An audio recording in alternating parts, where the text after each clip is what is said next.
So just keep in mind, I have extended the deadline for your homework and quizzes from chapters 1 through 7. So everything will be due now on Tuesday, December 1st at midnight. And also you should be able to actually verify that in your MyMathLab also. So just make sure, if for any reason you're not seeing that date in MyMathLab, let me know. I did check it a couple times last week to make sure you're able to see that date.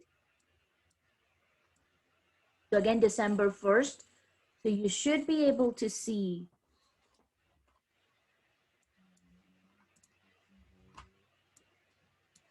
This is actually my view, so yours will look a little different.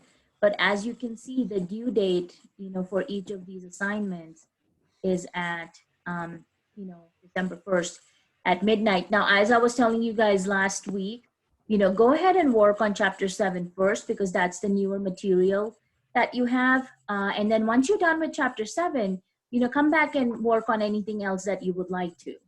So the idea here is, if you were unable to finish any of your homework assignments and you didn't get to take the exam, then I would definitely recommend you to go and work on those homework sections. Try to get 90% or 100%. If you have worked on everything, but you only, hit that 90% mark, if you want to try and get that 100% so that, your homework grade can go up, then you have that opportunity. If you're happy with the grade you have, then, obviously you don't have to worry about going back and working on any of your older assignments. So that's just something, if you wanted to bring up your grade, you have that option. Of course, I've got a few more extra assignments in there, which you guys will not be seeing, but you should actually see 2 different versions of your practice final exam in here also. Let me see if I can get student mode so I can show you what it looks like at your.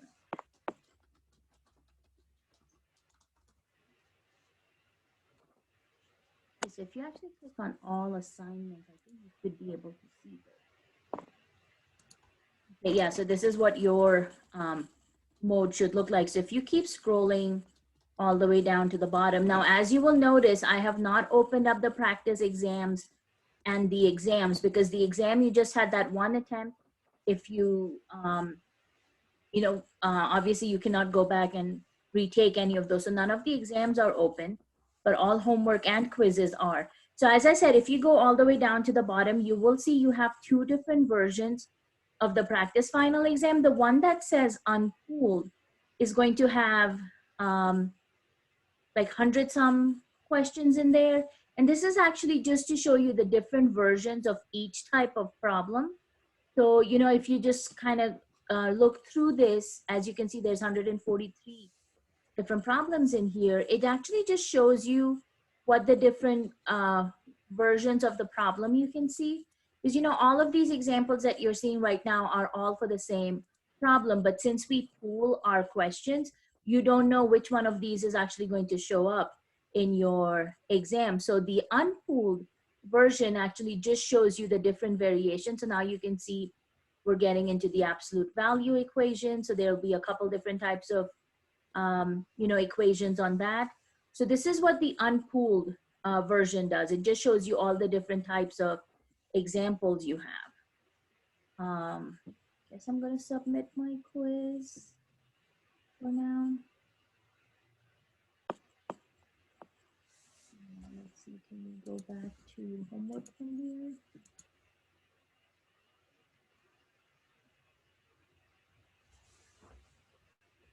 Okay.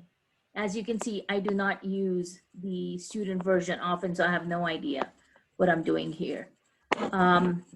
Now, the one that says practice final exam, this is the one where it's going to pick one of those options. So you're not going to see all the different versions. So as you can see, this one is starting out with the real and imaginary zeros for solving a polynomial function. And, this stuff comes out of chapter 3. So now in the unpooled version, you would see various different problems for the same concept, but here in the practice exam, you're just going to be seeing one of them. So again, as you go through, you will see, potentially the different types of questions you can have on the final exam. So what I wanted to point out here, guys, was you can see this is a set of 55 questions. Now, out of these 55 questions, and some of them will be variations of each other because I have included some extra questions in the practice, so you can kind of see, okay, this is one form of doing it, but this could be another form of doing it. But from these 55 questions,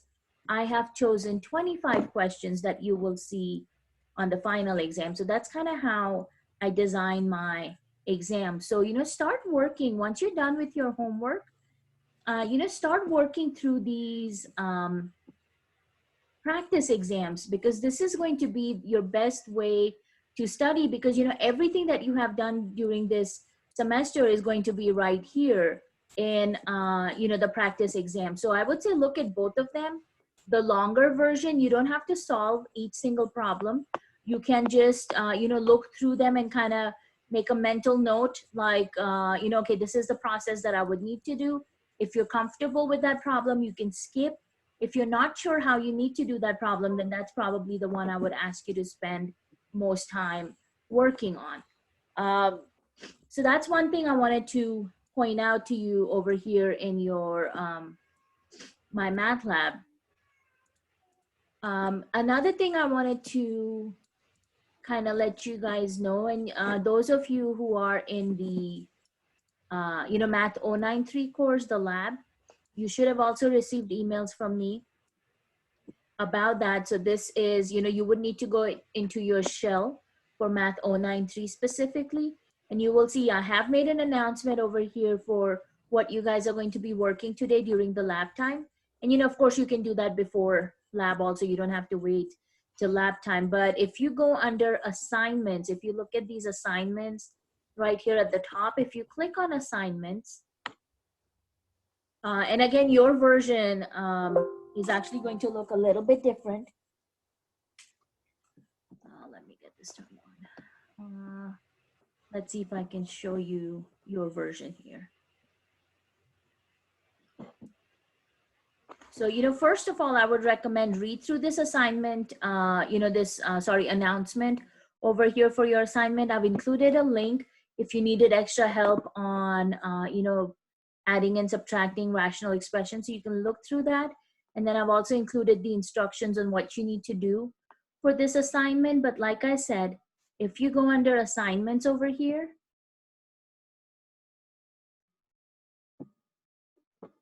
come on, buddy. This is what you're actually going to see. The place where you can see there's the handout that you guys will be working on. So that's an attachment. But if you actually click on this link here, which says adding and subtracting rational expressions, it will bring you to this page where, again, you have those same instructions over here, so you will know what exactly you need to do. If you scroll down, you will see the due date is at noon today. So you have, basically when our lab ends, that's the deadline. So before the lab ends, I would say, make sure you come in and submit your assignment over here. So this is the document you guys will be working on. So you can see where it says download all files, you can do that. If you click on the link also, it automatically downloads the document for you. And then you will see at the bottom is where it talks about submitting your assignment. So where it says add file, that's where you will actually be uploading your file at. So if it's on your computer, your desktop, you can click on my computer and upload your file from here. If you want to type in a message, you can. If not, just upload your file and hit submit. So this document that you guys are working on, we had kind of looked over it last time. So you can see this is where we are adding and subtracting rational expressions. So you've got 4 problems on this first page, and this is version 1. You can kind of see that here on the right hand side. It tells you this is version 1. So you'll be working on this, and then the second page is version 2. And you will have similar types of examples, but again, I just want to make sure you are comfortable working through these types of examples. So keep in mind, if you need to factor your denominator, factor your denominator.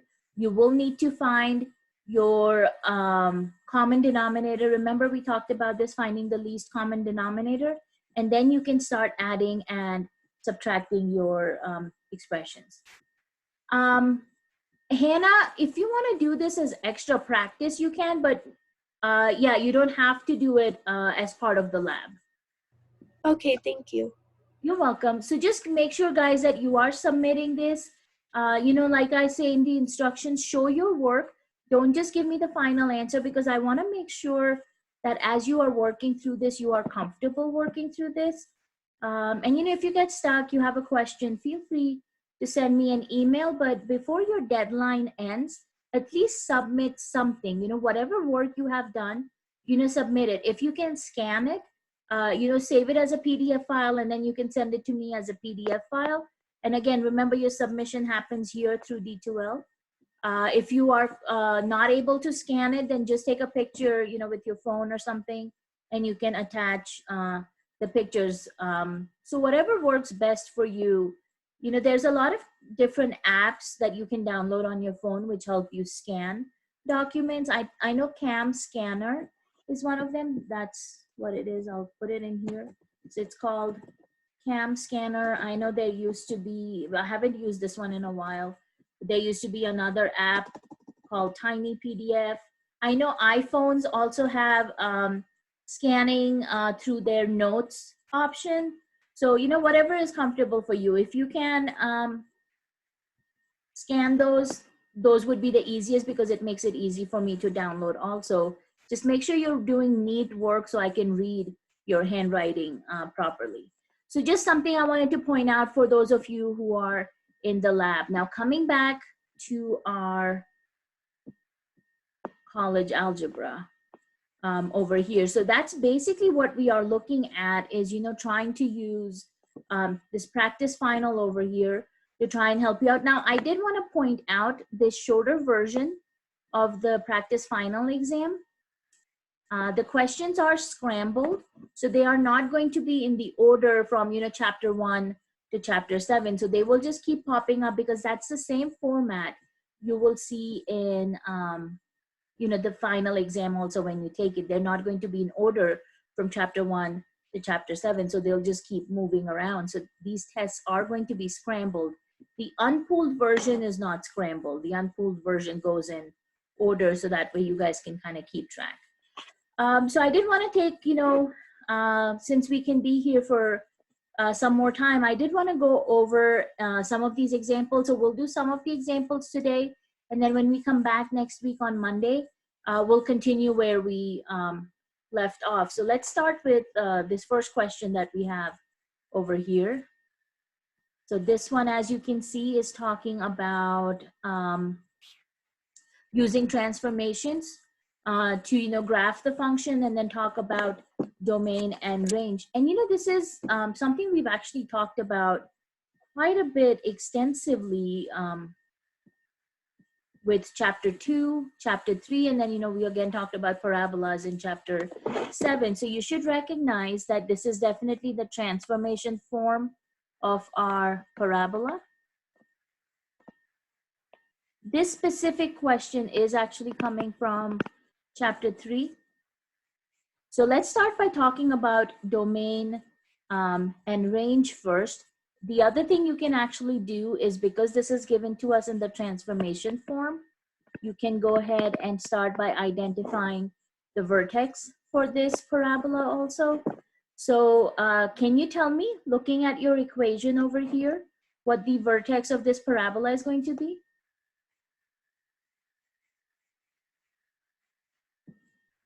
Six, 2. Very nice, +6 and +2. So remember how in the transformation equation, by default, you are given x minus h squared plus k. So since it's minus h itself is positive. So that's the same thing happening over here. X minus 6 means 6 itself is a positive number.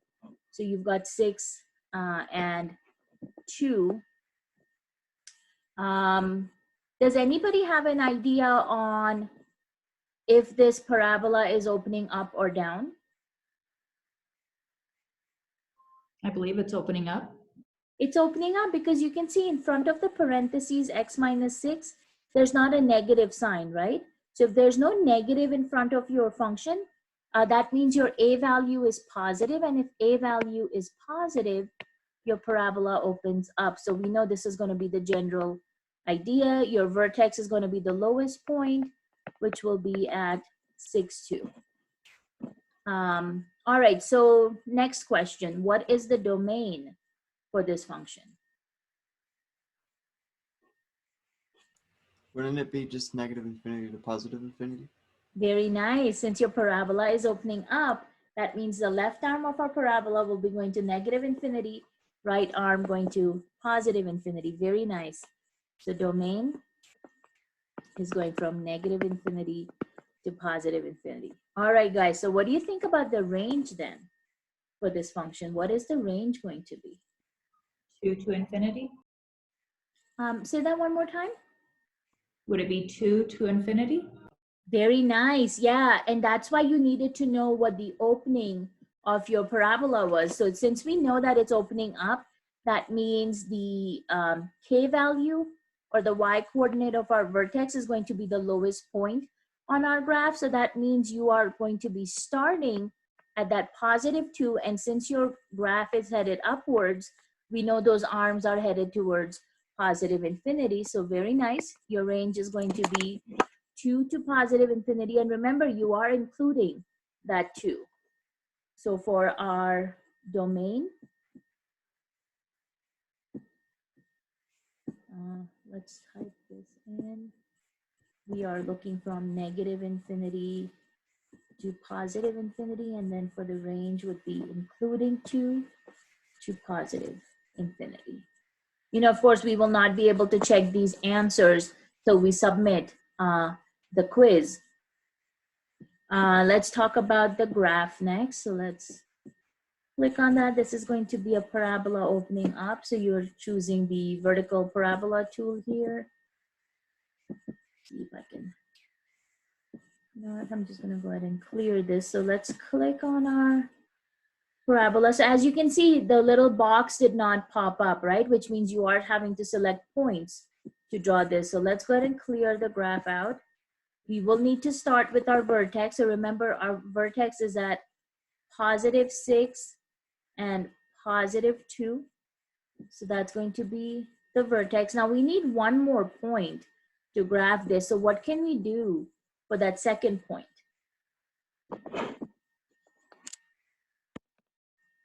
Because we have the vertex at 6 and 2, but what other point can I use to finish graphing this? Would you find the y-intercept? You can find the y-intercept. So remember, to find the y-intercept, you make your x value 0. So that means you would have y equals 0 minus 6 squared plus 2. So what will our y-intercept come out to be? 38. 38. And that's kind of sad because we cannot use that number, right? Because your ordered pair is 0, 38. And you can see our graph is only going to positive 10 on the y-axis. Okay, so that guy did not work. So what other point can we find?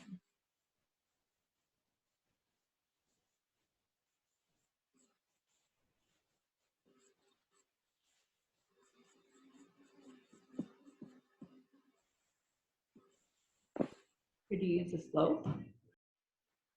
Sorry, Brandy, would you say that one more time? Could you use like a slope? Technically, with parabolas, you really wouldn't have a slope. So my recommendation to you would be, as you can see, we have that vertex at 6 and 2. So I would say maybe go 1 point to the left or 1 point to the right from that intercept and see if you can find, you know, a value for that. So you can either use x equals 5, come on, 10. 5, or you can use x equals 7, you know, any one of those. If you get a fraction or decimal answer, then I would say, you know, move a little bit further away. So let's say we use 5. What do you think we will get for 5 as our x value?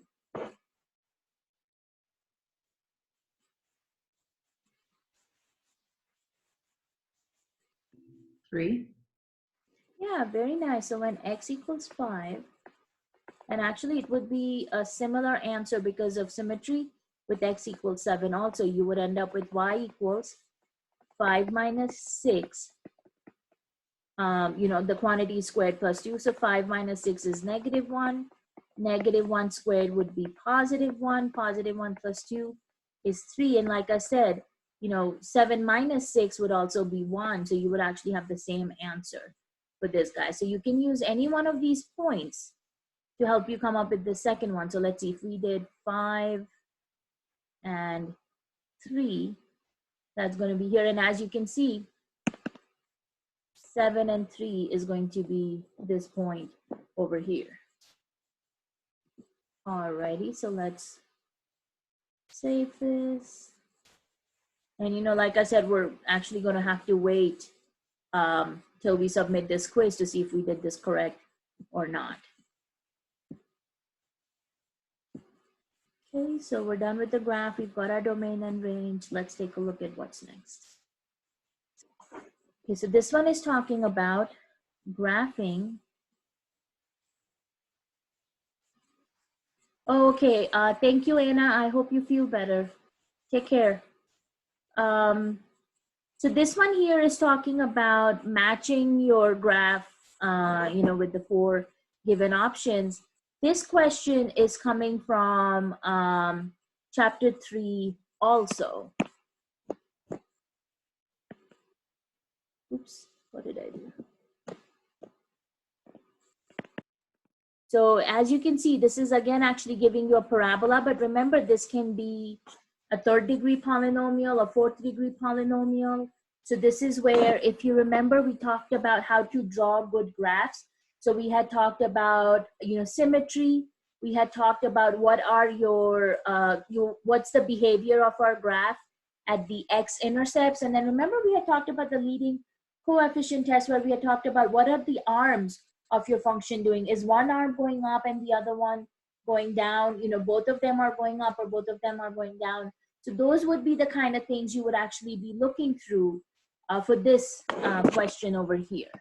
So in this case, as you can see, we've got a parabola, and you know, parabolas have their own axis of symmetry. So if you remember, for the axis of symmetry for parabola, especially when it's given to you in the transformation form, which is what we have over here, your axis of symmetry is going to be at x equals h, because you know, whatever is the vertex of your parabola, the axis of symmetry will pass to the vertex. So as you can see, we have x plus 2 over here, and you don't have any number outside of the x plus 2 quantity squared, right? So that actually means our k value is going to be 0. So we've got negative 2 for the a value. You've got x plus 2 quantity squared, which is our x minus h squared part. And then the plus k is missing, so that becomes your 0. So can you tell me what the vertex of this parabola is going to be? Looking at that equation. Negative 2, 0. Negative 2, 0, very nice. And once you know the vertex is at negative 2, 0, that tells us the axis of symmetry is at x equals negative 2. Now, looking at that a value, is your parabola opening up or down? Down. Yeah, very nice. It's opening down.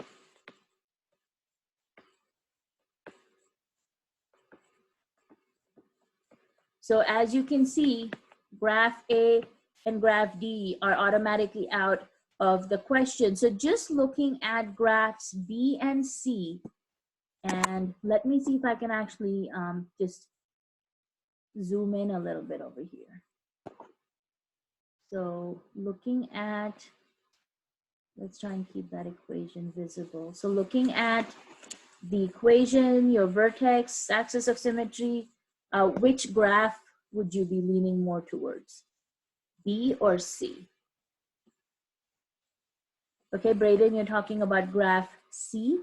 So yeah, as you can see, and I'm going to expand graph B over here. Randy, you're also going with C. You can see the vertex is actually in the wrong position because we know by looking at the equation, the vertex should be at -2, 0, which is going to be on the left-hand side of the x-axis. And obviously in graph B, you can see this guy is on the right-hand side. Now, if we click on graph C to make it bigger, obviously you can see that guy is on the left-hand side. So, you know, obviously that one makes more sense. So let's go ahead and select graph C. And I think this is only a one-part question because we're not seeing anything else. So you're just choosing your graph in this one. Alrighty, again, like I said, we'll wait till we get to the end. Alrighty, this one is coming from chapter 3. Trying to think which section this might be. It's kind of funny that chapter 3 are, you know, the first few questions as we've gone through this. So they want to know, is this binomial term x minus 4 a factor for this polynomial? If it is a factor, then they're saying find, you know, all the remaining factors. So they want us to factor this completely. So this is where, remember, you can use synthetic division to solve this. So with synthetic division, since this is given to you x minus 4, you know, set that equal to 0. So you would have x equals 4, which means we would actually be dividing by 4. And then remember, with synthetic division, we take the coefficients from our polynomial and use that. So we will be dividing by 4. And then make sure there are no missing terms because we have to put zeros for any missing term. So we have x to the 3rd power, x to the 2nd power, x to the 1st power, and then a constant term. So there are no missing terms.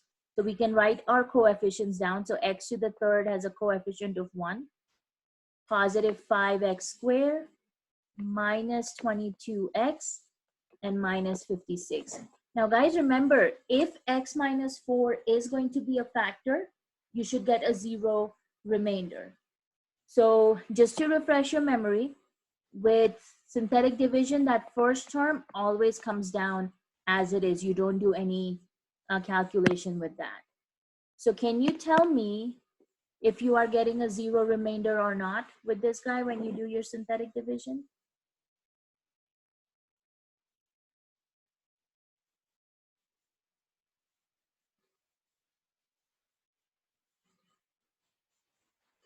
Anyone who does not remember synthetic division?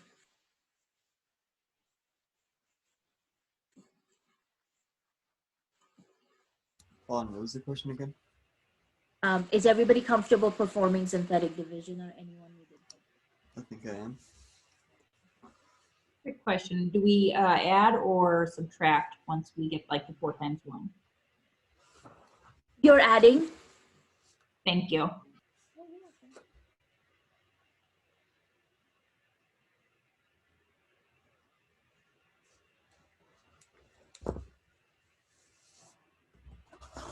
It's a factor. It is a factor, so you are getting 0 remainder. Alrighty, so let's see. We are doing 4 times 1, which will give you 4. And as Brandy was asking, you know, we add these. So 5 plus 4 will give you 9. Then you are multiplying 9 times 4, which will of course give you 36. And then since you have that minus 22, you of course end up subtracting then. 36 minus 22 will give us 14.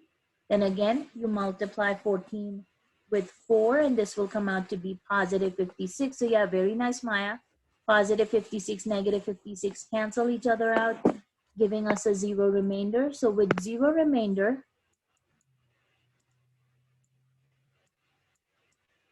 and you know, of course, then this becomes the quotient. So 0 remainder tells us yes, it is a factor. So that means, you know, of course, we're going with option A. But remember, then they're telling us if it is a factor, then make sure you are factoring this completely. So this is where you will now take your quotient. And, you know, remember with these division problems, since my original polynomial is x to the 3rd, our quotient will be 1 degree less. So this will be an x to the 2nd. polynomial. So that 1 tells us we have x squared plus 9x plus 14. And now you need to factor this to, you know, completely factor the polynomial. So you're looking for two numbers that multiply to give you 14 and add up to give you 9. 7 and 2. Yeah, very nice. Positive 7 and positive 2. So x plus 7 and x plus 2. You can see 7 times 2 is 14. 7 plus 2 is 9. So your completely factored, you know, polynomial, the factors for this guy will be, don't forget the x minus 4, which is what we started out with, because, you know, we did say it was a factor. And then you can bring in these x plus 7 and x plus 2. So, you know, I would suggest that since you know this is a third degree polynomial, you should have 3 factors. Now, you know, some of them can be repeating, like you could get x plus 2 and x plus 2 twice.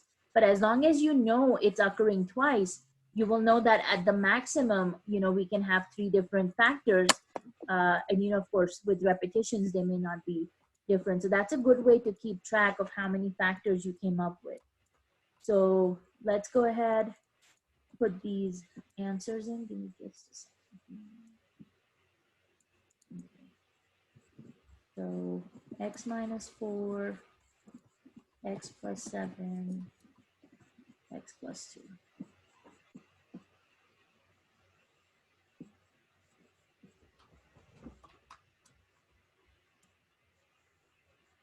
All right, so as you can see, finally we jumped away from chapter 3. This guy is talking about ellipses. So we are looking, of course, at chapter 7 over here.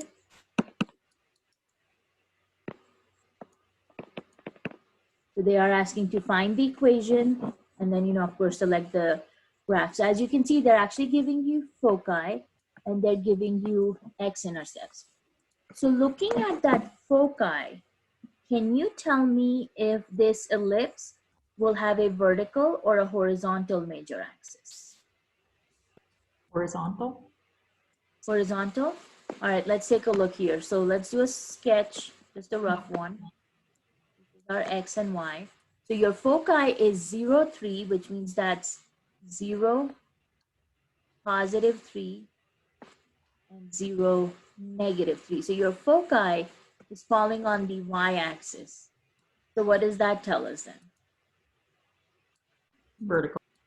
Vertical, yeah. So be very careful and see where the foci, because the x-intercepts has no significance when it comes to ellipses, because it depends on where the focus is going to fall. So if the focus is on the y-axis, and so since this is falling on the y-axis, that means we have a vertical major axis.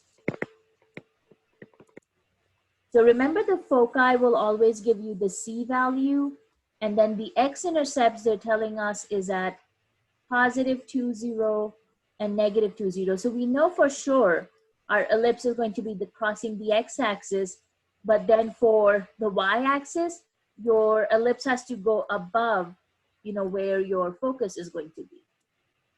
And, you know, of course, below your focus over here. So the focus is giving us the C value. Since this is a vertical major axis on your ellipse, remember your equation is going to be x squared over b squared plus y squared over a squared equals 1. Because remember, with ellipses, the larger denominator will fall under the variable, you know, where your major axis is. So that means our x-intercept is actually giving us the b value. And sorry, this should not be 0. Our C is going to be 3. Our B value is going to be 2. So as you can see, we need to find the A value to find our equation over here.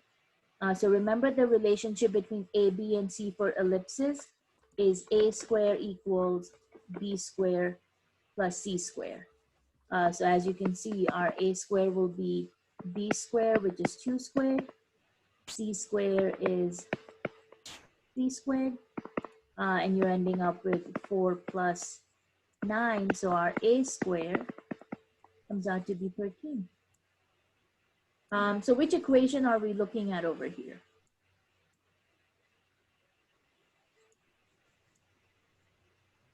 A, B, C, and D.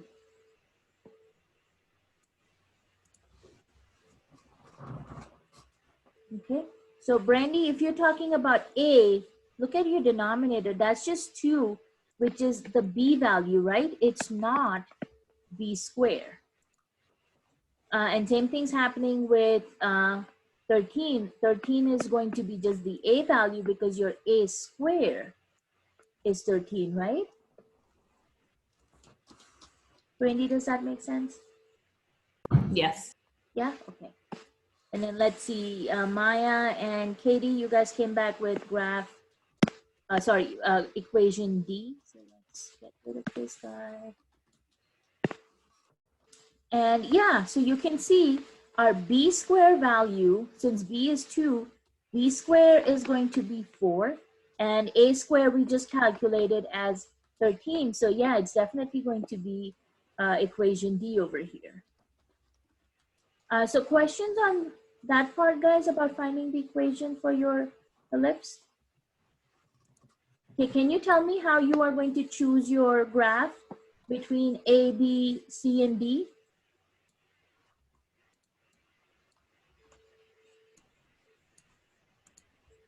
Which 2 graphs can you eliminate here?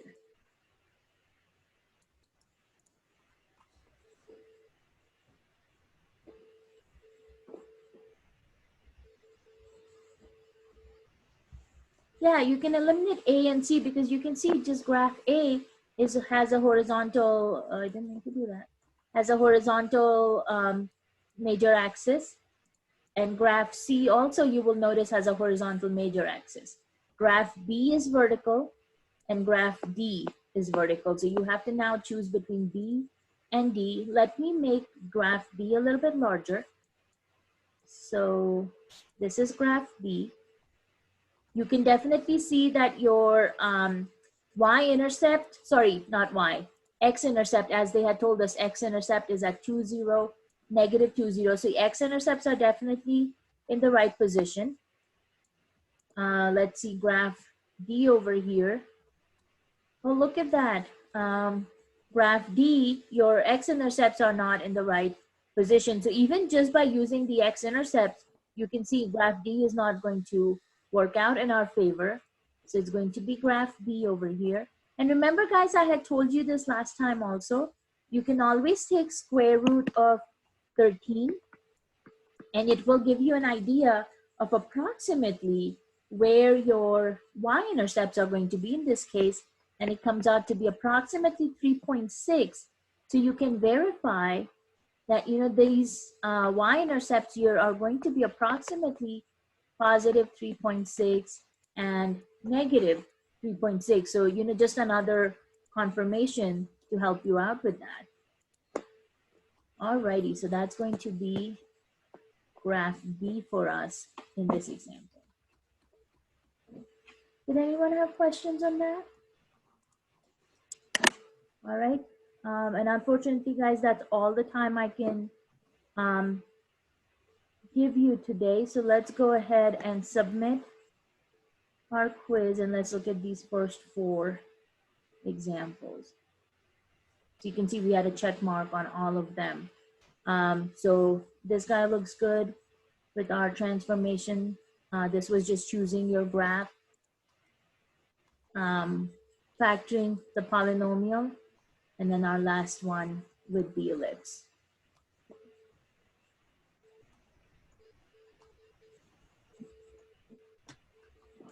Okay, so my goal for Monday is to, you know, try and see as many of these 55 questions as we can. If some of them are going to be repetitions of what we did today, then I probably will not spend time of that. So, you know, once you finish your homework, please start looking through your exam. I have still not heard from my chair. If I don't hear from her by the end of today, I will email her or maybe call her and see what she wants to tell us, you know, for the final exam. So I'll try and send you an email as soon as I get some kind of reply back from her and let you know if we have permission to take our final the week when we come back from Thanksgiving, which would be that Wednesday after Thanksgiving break. And if not, then we'll just wait till Monday of the finals week to take our exam. Because, without her permission, I don't really have an option to do what I want to do. I have to wait and see what, permission they give me. Any questions before I let you guys go? So we don't have class on Monday? No, we will have class on Monday coming back from Thanksgiving. And I'm going to definitely use that day for reviewing because I would like to look through some more questions through our practice final.